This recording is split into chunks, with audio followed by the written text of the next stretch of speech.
Church. So hi, my name is Ron, as said by Pastor David here.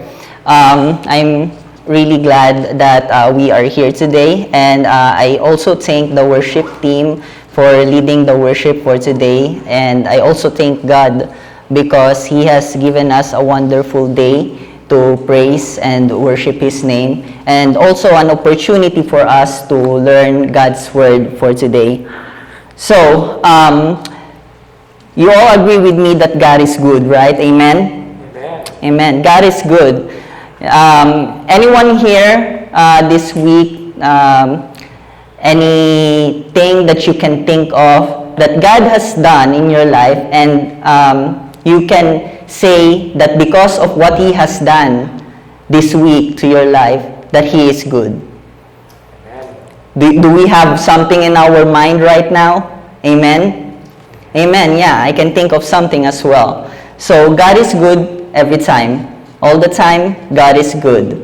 So, aside from that, I'm really excited, for the upcoming events that we will have in this church. Our camping on October 31 to November 2, right? Sure. Yeah. So, I'm really excited for that because we also have the same kind of event in the Philippines wherein all of the daughter churches, including the mother church, the Hope International Ministry in general, are gathering all together in one place to worship the Lord for 3 days. And it's really exciting because this year, my wife and I and my kids will be going with the Hope Family Chicago here, and it's our first time, so I'm very excited. Aside from that, our 40 days in the Word, our incoming fasting, are you all excited for all of those? Amen. Amen. So God is really good because He has plans for us to be filled, not just with His love, but also with His Word. For those who do not know me, my name is Ron. As said by Pastor, a little bit introduction. I'm a nurse in Iowa. I am working in Genesis Medical Center in Silvis. So my wife and I have been here for more than a year. I guess 1 year and 1 month. We just came last May 2024. And we're originally from the Philippines, and in the Philippines, I'm also a member of the Hope International Ministry back in the Philippines. I originated from Hope Cabuyao, and then after I graduated from my high school, I went to the city and went to praise and worship the Lord in our main church in Manila. So, before we got here, we are originally from Hope San Juan as well. So, I served there as a drummer in the praise and worship team. I also teach children in Sunday schools and many more other ministries as well. And all throughout those years, since I was a teenager, as said by Pastor, I started coming to church in Hope when I was 13 years old. There are a lot of experiences that I have experienced with the Lord, and serving Him in different kinds of ministry has really grown me. And I really thank God for that. In all honesty, standing here in front is my first time.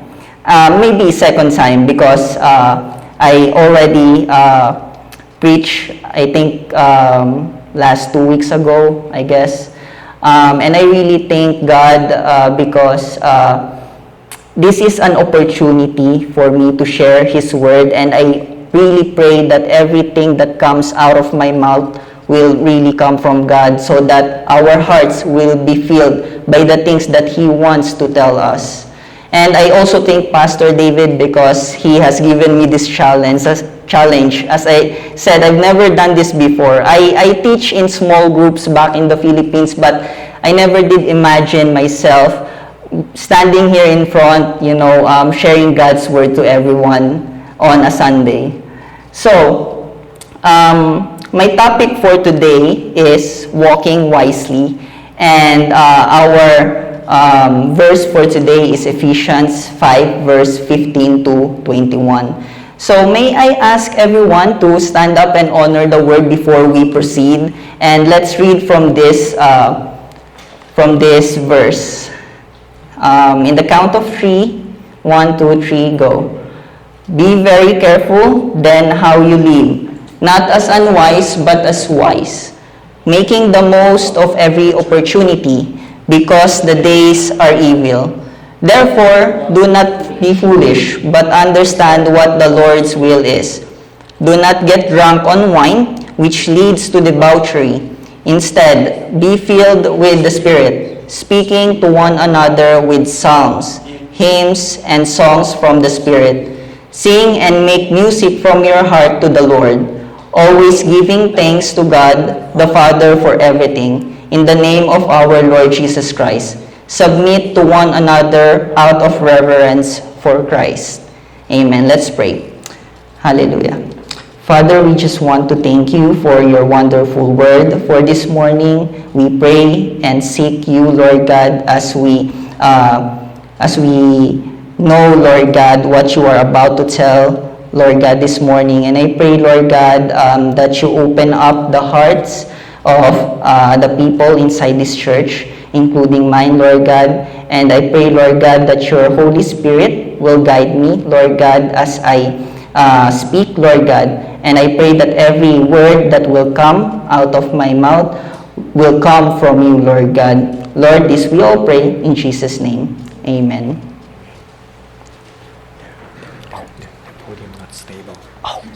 Sure, sorry.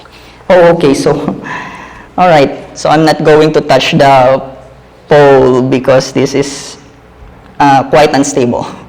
Okay, so I have a question here. Have you ever made an important decision in your life? Amen? Who here has made an important decision in their lives? Okay. So I think the moment that I asked that question, there is something that popped in your mind. But you know what? When I was in the Philippines, Pastor Soroday, our senior pastor back in the Philippines, usually says there are two important decisions that we should make in our lifetime, and I think you're already seeing it right now. These two important decisions that we should make is, number one, accepting Jesus Christ in our life, and number two, who do we choose to marry? For me, I found that what Pastor Soroday said is true. Accepting Christ is pivotal decision in our life. Once we made our decision to accept Him, everything else will follow. And everything is based on whether you accepted Him or not. Even that second important choice which we should make, which we, who do we marry someday, is based on whether we accepted Christ or not. Accepting Christ and making a choice about who do you marry will determine how, in general, your life will go. I always thank God for my lovely wife over there. Her name is Jocelyn, the one wearing the red cardigan over there. For those who do not know, when my wife and I started our relationship with the Lord and with one another, we actually did not start well. We made the wrong decision. It's quite a long story. I think some of you may think I'm still young here, but I'm 29 years old. That's a long story, the story of our relationship, so maybe we can talk about it sometime.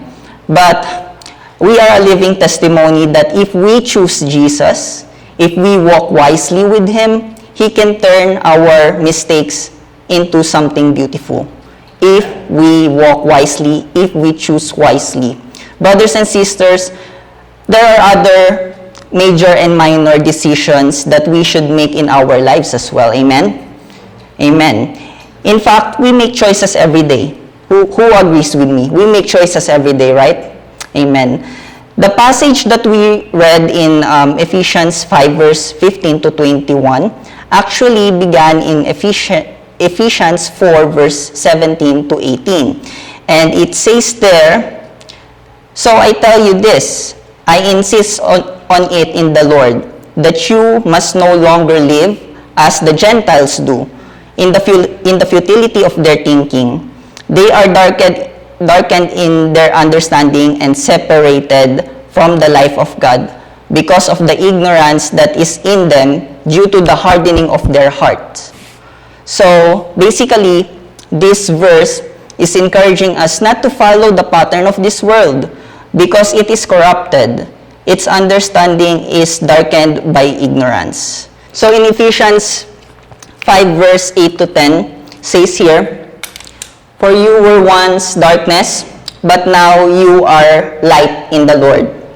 Live as children of light, for the fruit of light consists in all goodness, righteousness, and truth, and find out what pleases the Lord." We make decisions every day, as I said earlier, and I think almost all of us already made the decision to accept Christ personally. Amen? Amen. And as I said on my last preaching as well, last 2 weeks ago, that every day we should make a choice to follow Christ.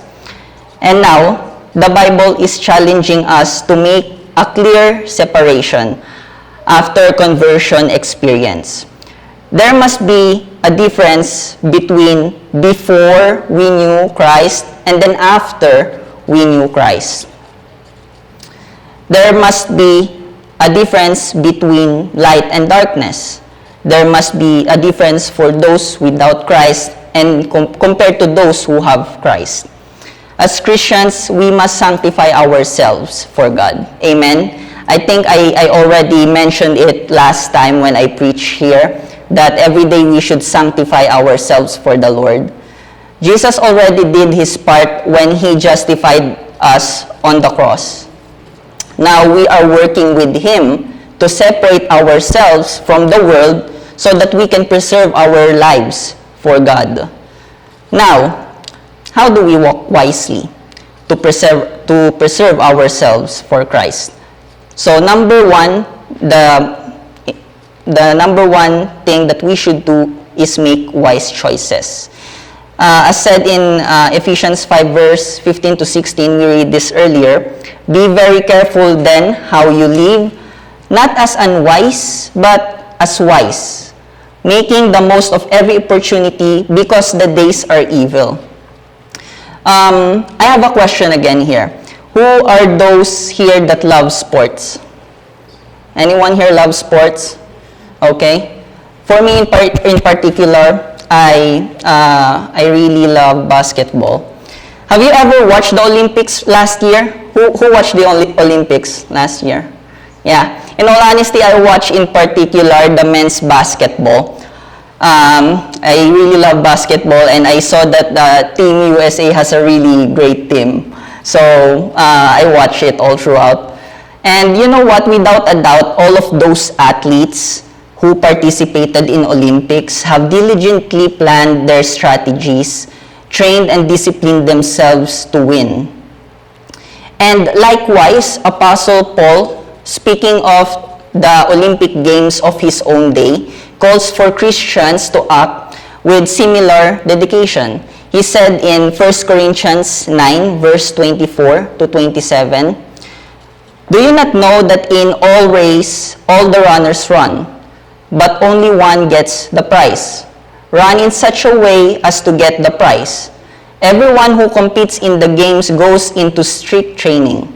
They do it to get a crown that will not last, but we do it to get a crown that will last forever.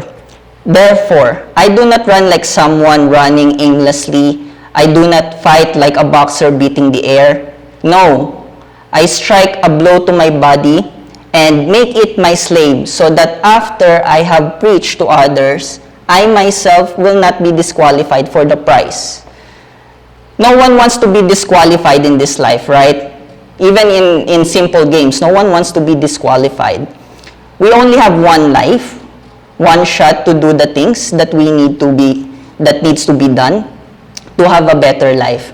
And as Christians, as those who accepted Christ, we are not just polishing our life here on earth.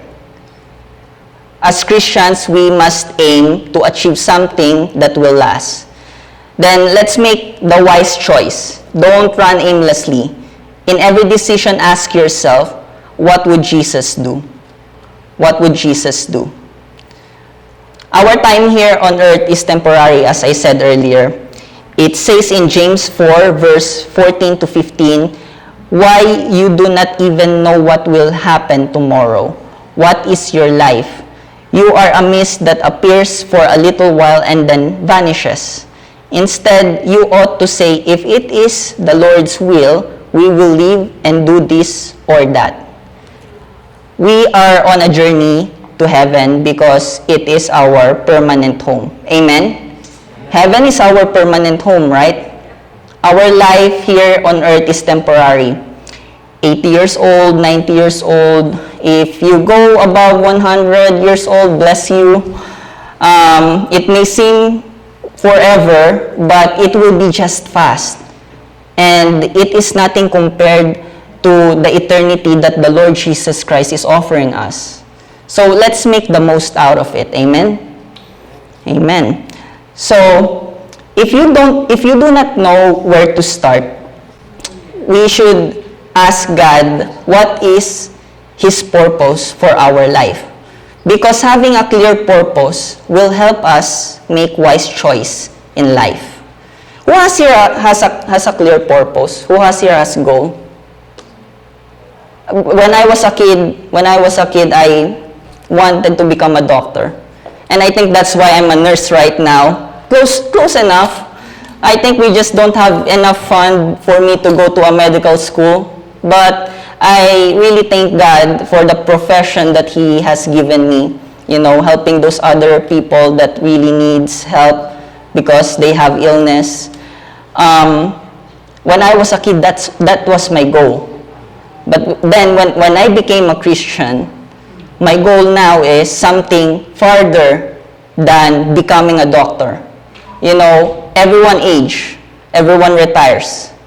But we as Christians, we should aim for something that will last. Purpose is what gives us drive to do the things that we do. It is the reason why we make the choices that we make. Have any of us read the book called Purpose-Driven Life? Yeah? Did you heard about that book? Rick Warren is the author of that book. If it is not, if you not read that book just yet, I recommend that book because it summarizes and teaches you what is the purpose of our life. Back in the Philippines, Pastor Sorode and all the other church leaders there, they're encouraging us youth to read this book. So if we don't have a purpose in life, I think you can all agree that many opportunities are lost. We are prone to make wrong or bad choices as well. We will end up going round and round in circles, not knowing what we should aim for. We lose time or years. Instead of being fruitful, we bear little or no fruit at all.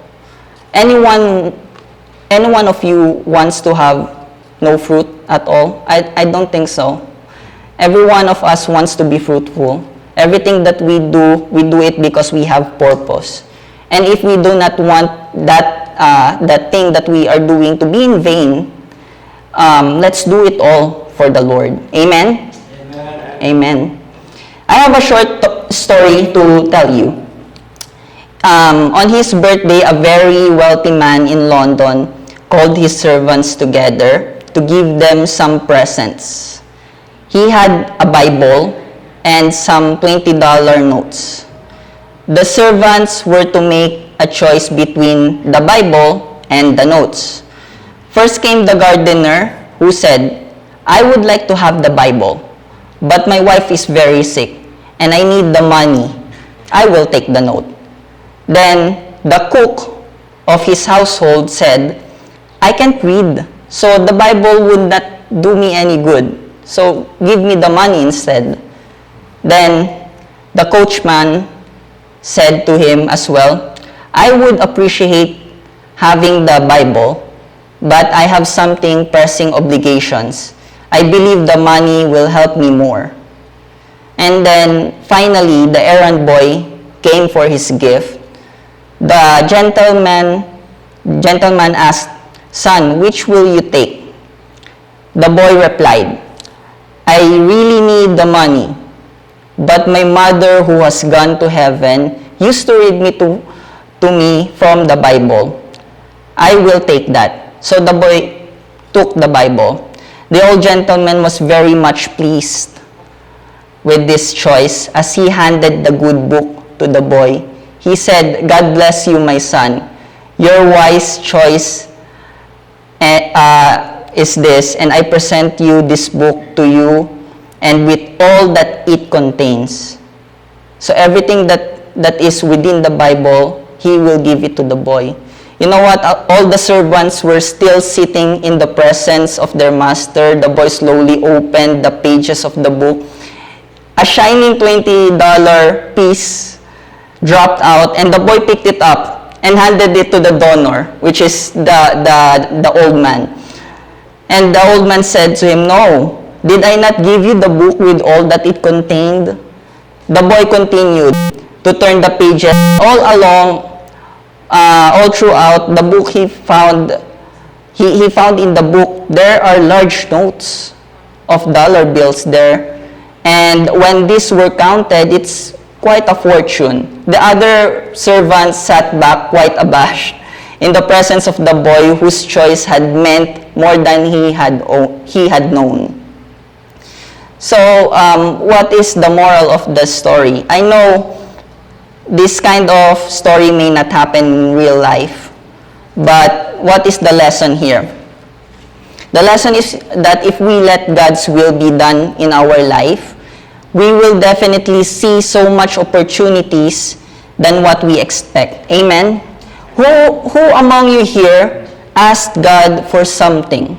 You asked God for something, but then He gave you more than what you expected.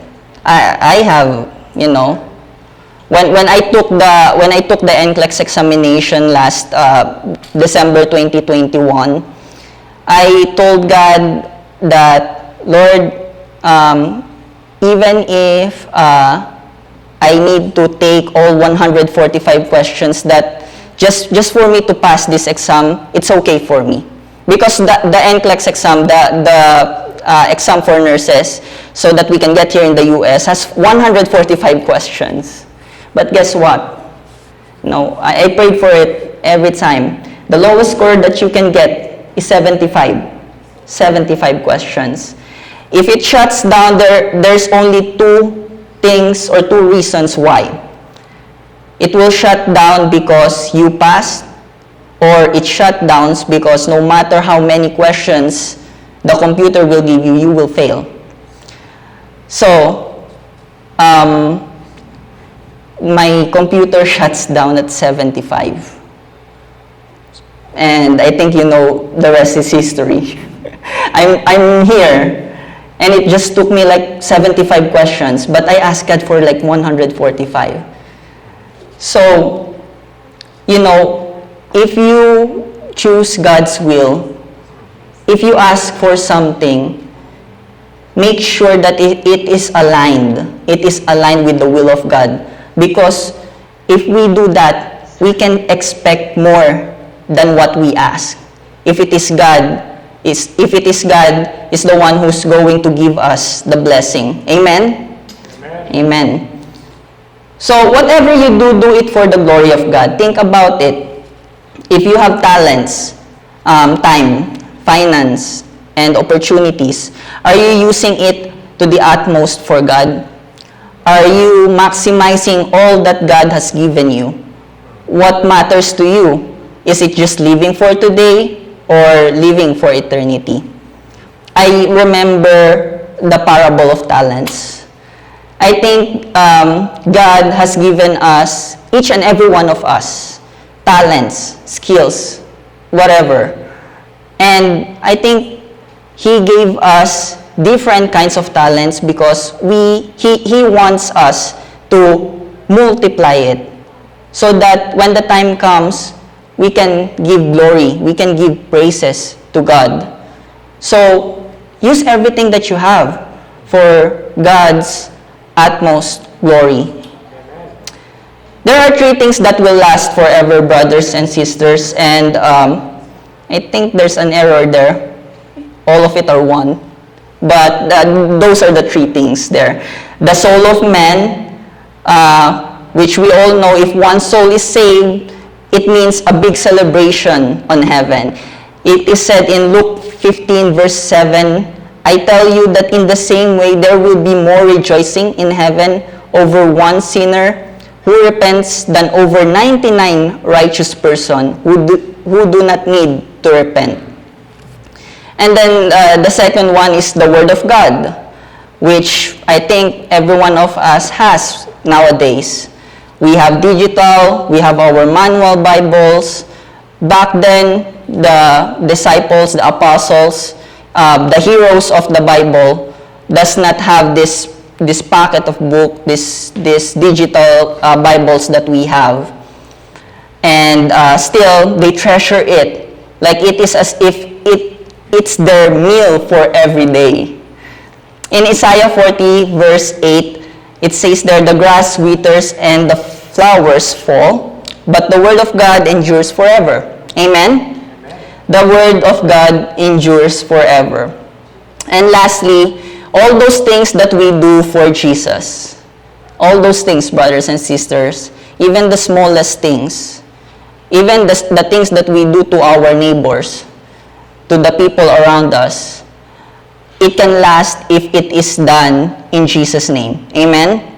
So, in 1 Corinthians 3, verse 13 to 15, it says there, their work will be shown for what it is, because the day will bring it to light. It will be revealed with fire, and the fire will test the quality of each person's work. If what has been built survives, the builder will receive a reward. If it is burned up, the builder will suffer loss, but yet will be saved, even though only as one escaping through the flames. So, brothers and sisters, we are hurtling towards the end of the days. Wars and rumors of wars are on play around the world. I think I heard Cambodia is like having a conflict with Thailand right now.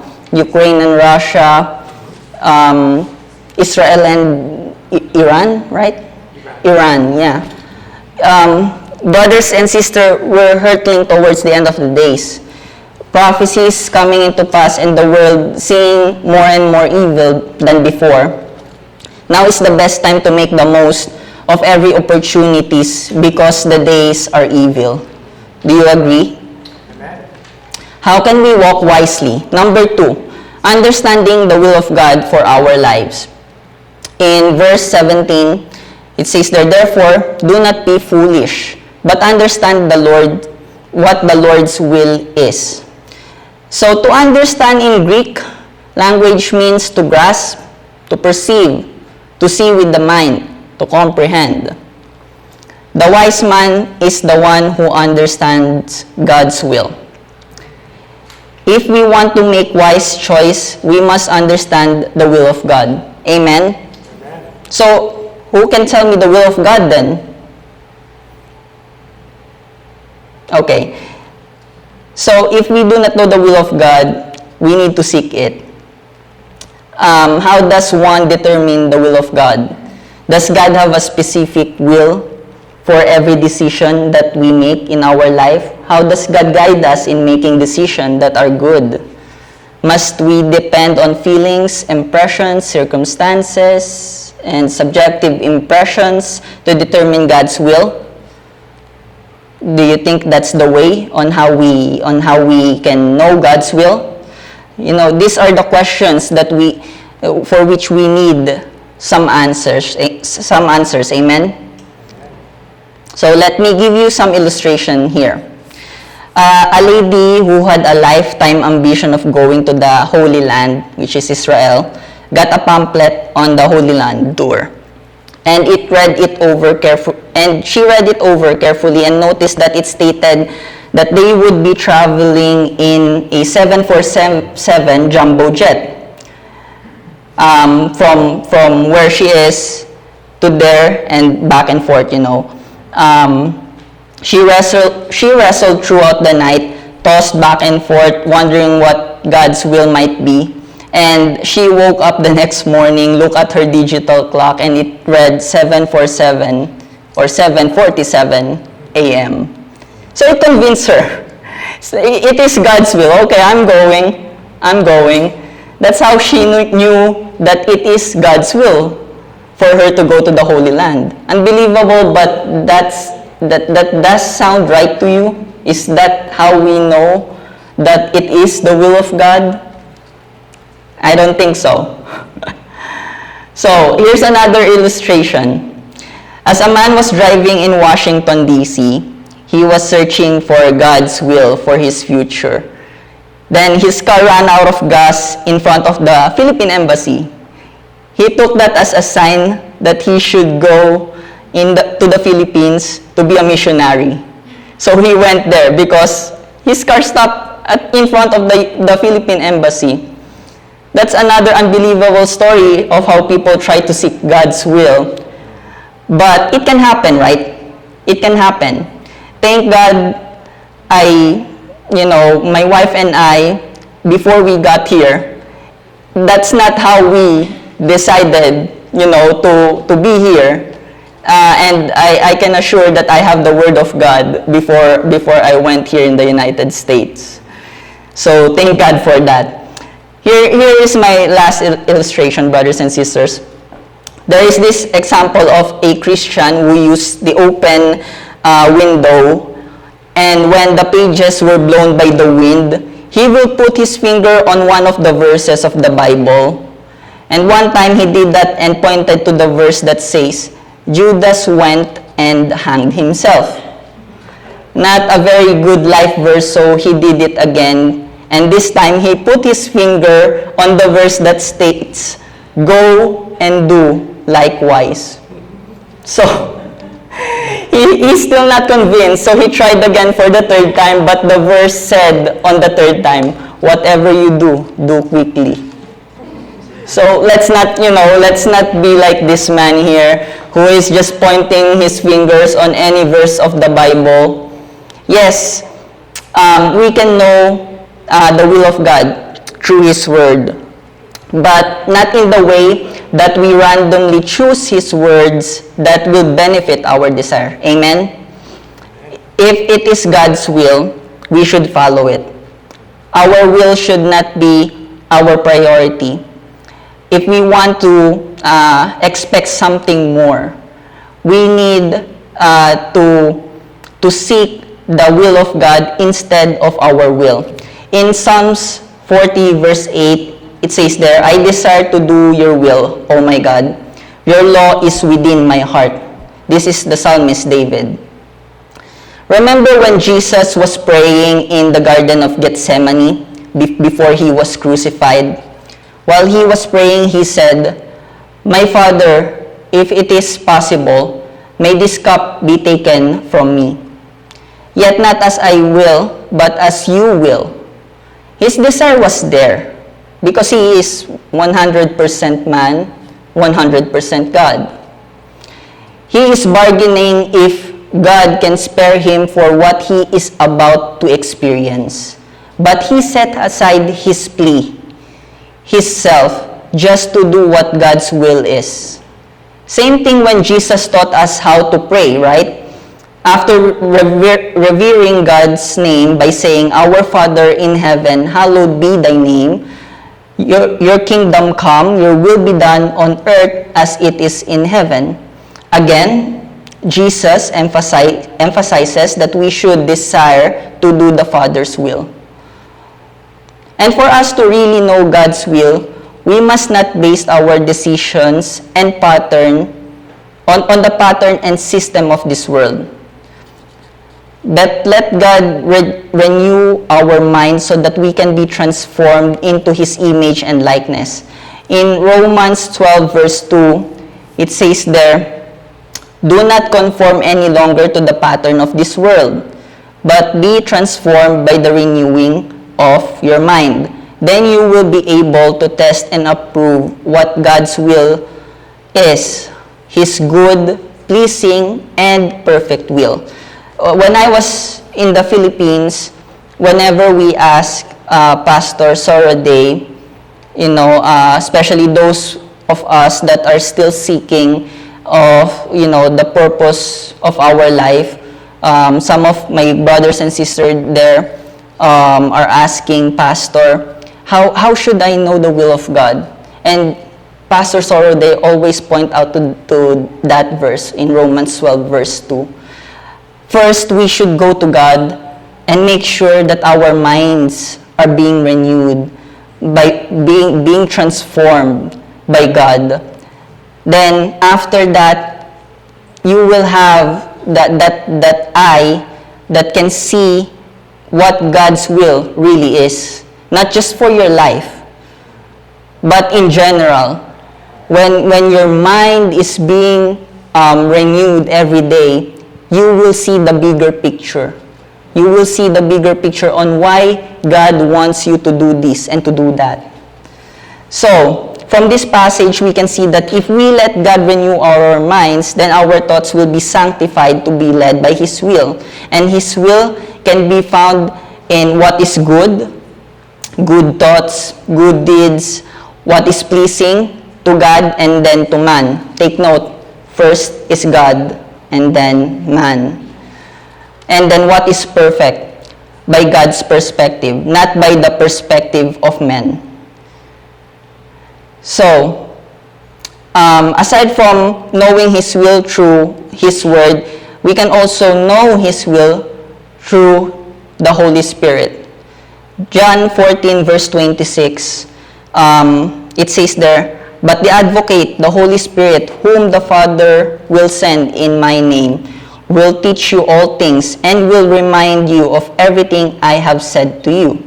In John 16 verse 13 to 14, He also said there, "But when He, the Spirit of truth, comes, He will guide you into all the truth. He will not speak on His own. He will speak only what He hears, and He will tell you what is yet to come." This is Jesus. This is Jesus speaking here. He will glorify me because it is from me that He will receive what He will make known to you. Amen. So I have a story here. I can remember one story from our pastor there, Pastor Soroday's wife, Pastor Eunice Tan Messing Tam. One time, they had this Revalida test in their college medical school that she needs to pass. And she picked one test that she needs to perform as a doctor. And she picked this Romberg's test. What is this Romberg's test? She told us at that time she does not knew what this test is. And she was like asking the Holy Spirit, "Holy Spirit, what is the Romberg's test? What is the Romberg's test? I need to pass this test." Pastor Eunice, or Achi Eunice as we call her there, she said to us that there is this still small voice that is speaking to her, which is saying, "Just go in front of the patient or your partner." I think they have like a partner at that time, but both of them are medical students. And then just stand up and then put your hands at the side of your partner like this.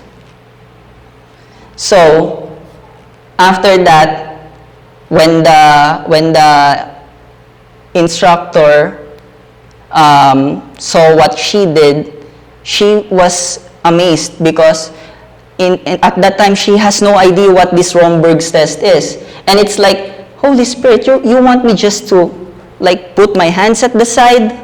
It's so simple. What kind of test is that? So, but to her surprise, she passed the test with the score of 95. I think she told us at that time, it's 95 only because she did not raise her hands real high. It's supposed to be like this, but she only did it like this. And it's a test of balance. You need to test your partner's balance while your partner is, while the eyes of your partner is closed. So yeah, I think she also told me that, like us at that time, that she also instructed her partner to close your eyes. Close your eyes. And then she put her hands like this. And she can remember clearly that there is this still small voice that is speaking to her at that time. So, Holy Spirit can really, speak to us. And He can make the will of God be known to us. It is possible. Amen? Amen. So, brothers and sisters, as I said, it is possible for us to know His will through God's Word and through the Holy Spirit. If that is so, then we should find out what God's will is. And to know God's will is one thing, but to do His will is another thing. So the knowledge of God's will must intersect with our willingness to do His will. It's one thing to know His will, it's another thing to do His will. So remember that.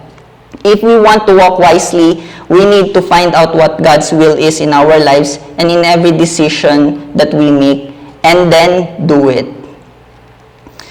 So, my last point here is be under the complete control of the Holy Spirit. In verse 18 to 20, it says, "Do not get drunk on wine, which leads to debauchery. Instead, be filled with the Spirit, speaking to one another with psalms, hymns, and songs from the Spirit. Sing and make music from your heart to the Lord, always giving thanks to God the Father for everything in the name of our Lord Jesus Christ." The idea behind the word fill is the word control. The indwelling Spirit of God is the one who should continually control and dominate the life of any believer. Ask yourself, are you being controlled by the Holy Spirit right now? Is everyone filled with the Holy Spirit? We are commanded to be filled with the Spirit. We do not fill ourselves with our own selfish ambitions, selfish desires, but the Holy Spirit, as Christians, does the filling for us. So allow yourself to be. And the contrast that was used here is between being drunk with alcohol and being completely filled with the Holy Spirit. Brothers and sisters, we are not to be controlled by alcohol, so lose our self-discipline. The control of alcohol leads to, number one, uncontrolled speech and behavior.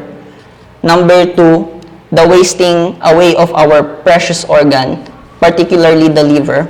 I had so many patients who is having like withdrawals from alcohol because they drink too much, and their liver is being damaged because of it. And number three, sins of the flesh. In 1 Corinthians 6 verse 10, Apostle Paul says here, "Nor thieves, nor the greedy, nor drunkards, nor slanderers, nor swindlers will inherit the kingdom of God." And again, he said in Galatians 5:21, "And envy, drunkenness, orgies, and the like, I warn you, as I did before, that those who live like this will not inherit the kingdom of God." So basically, drunkards will not inherit the kingdom of God. How about the influence of the Holy Spirit? The influence of the Holy Spirit will lead us to, number 1, having songs of joy and happiness, as said in verse 19. You know, the Holy Spirit gives us inner joy, which will well up in songs. Our hearts will have a song to sing to God and to one another. You know, I remember here King David. I remember him like singing praises to God every time. He is the psalmist. And there is this one time that he even danced because God is really good. And it says in 1 Corinthians 14 verse 2:15, "So what shall I do? I will pray with my spirit, but I will also pray with my mind. I will sing with my spirit, but I will also sing with my mind." This is Apostle Paul. He is singing, and he's not just singing, he's singing with the Spirit. So let's be like David, King David. Let's be like Apostle Paul. Let's fill ourselves, let's allow the Holy Spirit to fill us with God's will, with God's desire. Number 2, a thankful heart. So, I have a question again. I'm about to end. Is it possible to give thanks always, unceasingly? Have we experienced that before? Even if we are having good times or bad times? I think the answer is yes. But only through the Holy Spirit dwelling in our hearts. I cannot really say to you that once you decided to make wise choice to follow Christ, everything will be good. No. Problems will still arise. And bad situations, will still be there. But the only difference is that we have the Holy Spirit. And if we have the Holy Spirit in us, even though we're having bad times, we can still be thankful wholeheartedly. When that happens, we are assured, guided, and directed to trust in God, who is in control and who controls all things. We may not control everything. Sometimes we lose control. But rest assured that if you're allowing yourself to be filled by the Holy Spirit, God will always be in control. In 1 Thessalonians 5 verse 18, it says there, "Give thanks in all circumstances, for this is God's will for you in Christ Jesus." When we are not filled with the Holy Spirit, we become anxious, insecure, unforgiving, restless, and the speech from our mouth do not glorify God. Being filled and influenced by the Holy Spirit yields great result. Matter of fact, humble servants of God were able to do mighty deeds as a result of the influence of the Holy Spirit. So, do not be afraid of being controlled by the Holy Spirit. The greatest need of a born-again Christian is to be filled with the Holy Spirit. Do you agree? That's our greatest need. When we are under the control of the Holy Spirit, we will always glorify Jesus Christ in any circumstances. He will be exalted in our speech and in our behavior and even in our actions. Dr. Charles Inwood, he's a pastor, he said, "There is no such thing as once for all fullness." That moment when we experience Christ, that we are full of faith and filled with Spirit, it's not a one-time experience, brothers and sisters. It is a continuous appropriation of continuous supply from the Lord Christ Himself. It is a moment-by-moment faith in a moment-by-moment Savior. Remember when I said that every day we should decide to follow Christ, and it is a must? Because it is also a moment-by-moment cleansing and a moment-by-moment feeling. Dr. Charles Inwood said, "As I trust Him, He fills me. The moment I begin to believe, the moment I begin to receive. And as long as I keep believing, praise the Lord, so long as I keep receiving. When we are under the control of the Spirit of God, our thought, life, imagination, volitional choices, behavior will be occupied by Jesus. And when we are under the influence of the Holy Spirit, we go deeper and deeper into our understanding of the ways of God. Aside from that, our communion with Christ is deeper and closer with each day that we are being filled by the Holy Spirit. He will be constantly controlling our minds, emotions, and even our will. And it's not a bad thing, it's a good thing. Because, as said in Romans 12, verse 2, His will is good, pleasing, and perfect. And everyone wants that, right? We want something good, we want something pleasing, and we want something perfect. If we're searching for that, then, let's be filled with the Holy Spirit, because the only time that it can be revealed to us, those good things, those pleasing, those perfect, is when we are filled by the Holy Spirit. Amen? So, aside from that, lastly here, when we are under the control of the Holy Spirit, our prayer life is transformed, and we pray with the heart and vision of a righteous man. And we are also of the same mind with God. We are humble before God and man, and we live holy lives and walk wisely. When we are under the influence of God's presence, nothing really matters but Jesus. Jesus' will. Amen? So that's how we walk wisely, brothers and sisters. We should make wise choices and then know the will of God. And then number 3, we should let God fill us with His Holy Spirit. Amen. So before I end, I just want to encourage you all. Every time that you make a decision, every time that you will make major or even minor decision, ask yourself, what would Jesus do?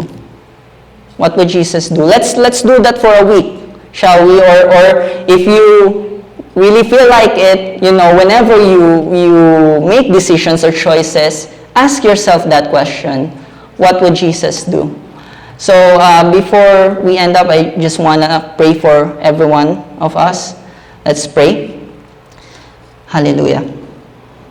Father, we just want to thank you, Lord God, for this wonderful message that you have for us for today.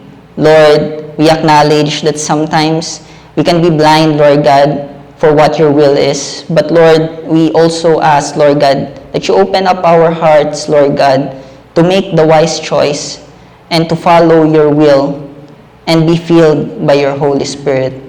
Lord, in all circumstances, we know that you are in control. Lord, that you are the God of this earth. And we know, Lord God, that if we put our trust in you, if we put everything in you, our skills, talents, ambitions, Lord God, everything is not in vain.